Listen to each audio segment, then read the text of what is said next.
राजकारण, समाजकारण, कृषी व उद्योग, मनोरंजन व क्रीडा। आपण पाहत आहात न्यूज 18 महाराष्ट्र, आवाज महाराष्ट्राचा। कोविड-19 साथीच्या रोगानंतर चीन आता आणखीन एका नवीन विषाणूशी ह्यूमन मेटाप्न्यूमोव्हायरस याच्याशी झुंज देत आहे। हा विषाणू वेगाने पसरत आहे आणि त्यामुळे रुग्णालयांमध्ये गर्दी वाढत असल्याच्या बातम्या येत आहेत। सोशल मीडिया प्लॅटफॉर्मवर शेअर केलेल्या व्हिडिओमध्ये रुग्णालयाची स्थिती अत्यंत गंभीर असल्याचं दिसून येत आहे। तिथे रुग्णांची संख्या सातत्याने वाढत आहे।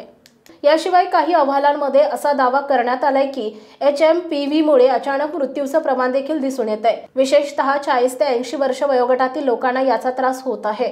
या विषाणूच्या संसर्गामुळे लहान मुलांमध्ये न्यूमोनिया आणि व्हाईट लंग यांसारख्या गंभीर आजारांची प्रकरणेही नोंदवली जात आहेत। HMPV किंवा ह्यूमन मेटाप्न्यूमोव्हायरस असे याचं नाव असून हा एक श्वसनाशी संबंधित विषाणू आहे, ज्यामुळे सामान्यतः खोकला, ताप, नाक बंद होणं आणि श्वास लागणं यांसारखी लक्षणे उद्भवतात। सध्या या व्हायरसनं चीनमध्ये खळबळ उडवली आहे। कोरोना नंतर आता या व्हायरसनं डोकंवर काढलं असून चीनमधील सर्व रुग्णालयही प्रमाणाच्या बाहेर रुग्णांनी भरलेली दिसून येत आहेत, असे अनेक बातम्यांमधूनही दिसून येत आहे। हा विषाणू विशेषतः लहान मुले, वृद्ध आणि कमकुवत रोगप्रतिकारक शक्ती असलेल्या लोकांना प्रभावित करतो। चीनच्या राज्याच्या सरकारी ब्रॉडकास्टर CCTVच्या अहवालानुसार या विषाणूच्या प्रकरणांमध्ये वाढ झाल्यामुळे डिसेंबरच्या अखेरीस 14 वर्ष आणि त्यापेक्षा कमी वयाच्या मुलांमध्ये सकारात्मक दरात वाढ दिसून आली आहे। हा विषाणू श्वसन संस्थेद्वारे पसरतो आणि हात हलवणं किंवा दूषित वस्तूला स्पर्श करण्यासारख्या थेट संपर्कातूनही पसरतो।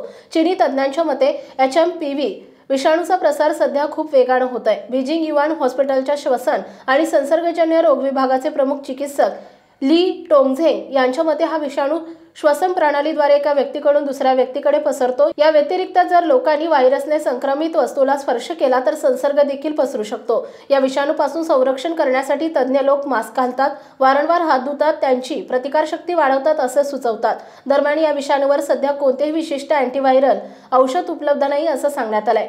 शांघायमधील एका रुग्णालयातील श्वसन तज्ज्ञाने इशारा दिलाय की वैद्यकीय सल्ल्याशिवाय HMPVवर उपचार करण्यासाठी अँटीव्हायरल औषधे वापरू नये। जरी त्याची लक्षणं सामान्य सर्दीसारखी असली तरी लक्षणे गंभीर झाल्यास रुग्णालयात दाखल करावे लागेल। आपण पाहताय न्यूज 18 महाराष्ट्र, आवाज महाराष्ट्राचा। उत्तर महाराष्ट्रासह महाराष्ट्रातील बातम्या मिळवण्यासाठी आमच्या न्यूज 18 महाराष्ट्र या न्यूज चॅनलला सबस्क्राइब करा आणि बेल आयकॉन दाबा।